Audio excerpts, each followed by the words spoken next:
जीवनाच्या सर्व क्षेत्रांमध्ये आपल्या प्रतिभेतून उत्तुंग भरारी घेणारी अनेक माणसं आपल्या अवतीभोवती असतात. कलेसाठी आयुष्य वेचताना एका बाजूला ही माणसं आपल्या जीवनाचं सर्वस्व त्यामध्ये ओतत राहतात आणि दुसऱ्या बाजूला अशा माणसांच्या कर्तृत्वामुळेच त्या समाजाची, राष्ट्राची ओळख समृद्ध होते. सालाबादप्रमाणे प्रजासत्ताक दिनाच्या पूर्वसंध्येला पद्म पुरस्कारांची घोषणा करण्यात आली. देशाच्या कानाकोपऱ्यात आपल्या समाजासाठी, कलेसाठी झटणाऱ्या लोकांना उचित सन्मान जाहीर झाला. महाराष्ट्र ही तर संतांची आणि शूरांची भूमी. या मातीतला कलाकार सुद्धा तितकाच असेल. याच कलाकारांचा आणि त्यांच्या कलेचा प्रवास आपण जाणून घेऊया आज या विशेष व्हिडिओच्या माध्यमातून. नमस्कार, मी मुकुल ओव्हाड आणि कॅमेरावर आहे जयेश पाटील. MyMTV मध्ये आपलं स्वागत. 2026 सालासाठी केंद्र सरकारने जाहीर केलेल्या पद्म पुरस्कारांच्या यादीत महाराष्ट्रातील एकूण 15 व्यक्तींना पुरस्कार जाहीर करण्यात आलाय. दिवंगत अभिनेते धर्मेंद्र सिंग देओल यांना पद्मविभूषण तर सतीश शहा यांना पद्मश्री पुरस्कार मरणोत्तर जाहीर करण्यात आलाय. जाहिरात क्षेत्रातील एक महत्त्वाचं नाव अशी ओळख असलेल्या पियुष पांडे यांना सुद्धा मरणोत्तर पद्मभूषण जाहीर करण्यात आला. कला क्षेत्र आणि त्यातही लोककलेला वाहून घेतलेल्या अनेक पिढ्या आजही महाराष्ट्रात आहेत.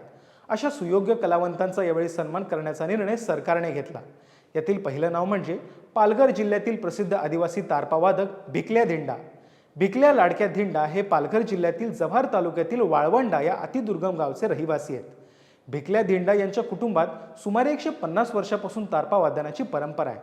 बालवयातच जंगलात गुरं चारायला नेताना त्यांनी आपल्या वडिलांकडून ही कला आत्मसात केली.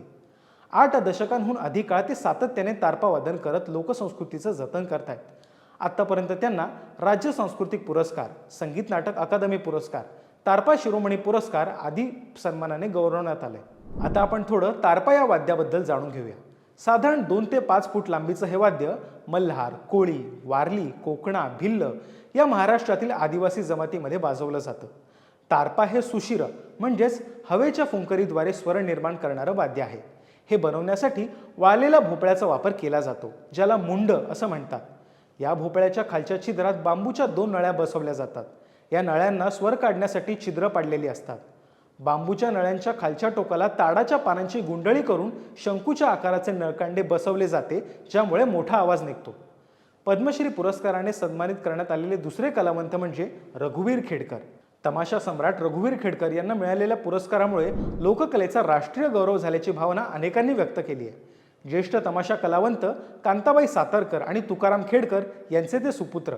अत्यंत कमी वयात माता पित्याची छत्रछाया गमावल्यानंतर सुद्धा त्यांचा वारसा मात्र त्यांनी नेटाने पुढे चालवण्याचा निर्णय घेतला.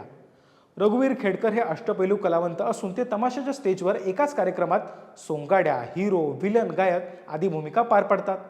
कोर्टाच्या दारी फुटला चुडा या वगनाट्यात त्यांनी केलेल्या दाजीबा या भूमिकेमुळे त्यांची महाराष्ट्रात ओळख निर्माण झाली. उत्तम सोंगाड्या म्हणूनही त्यांचं नावलौकिक आहे. मागील 5 दशकांहून अधिक काळापासून रघुवीर खेडकर हे तमाशा रंगभूमीवर कार्यरत आहेत. ते महाराष्ट्र राज्य ढोलकी फड तमाशा संघटनेचे अध्यक्ष सुद्धा होते. या माध्यमातून तमाशा फड मालक व कलावंत यांच्या समस्या सोडवण्यासाठी त्यांनी प्रयत्न केले. विशेषतः कोविडच्या काळात त्यांनी केलेल्या कार्यात उल्लेखनीय होतं. पुरस्कारांची घोषणा झाल्यानंतर माध्यमांशी संवाद साधताना ते म्हणाले की याआधी लावणीला पुरस्कार मिळाला होता, पण तमाशाला मिळालेला हा पहिलाच पुरस्कार. लोककला आणि लोकसंस्कृती हा विचार आपल्या जीवनापासून वेगळा नाही, किंबहुना तो आपल्या समाज जीवनाचा एक अविभाज्य भाग आहे. आज या कलावंतांचा सन्मान होत असताना लोकसंस्कृतीची नाळ जपणाऱ्या वारशाचाच आपण सन्मान करतोय. येणाऱ्या काळात हाच वारसा जागतिक स्तरावर आपली ओळख घडवेल यामध्ये शंका नाही. लोकसंस्कृतीचा हाच लोकजागर तुम्हाला कसा वाटला हे मला कमेंट बॉक्समध्ये नक्की सांगा आणि बातम्यांच्या ताज्या अपडेट्ससाठी MyMTVच्या YouTube चॅनलला सबस्क्राईब करायला विसरू नका. धन्यवाद.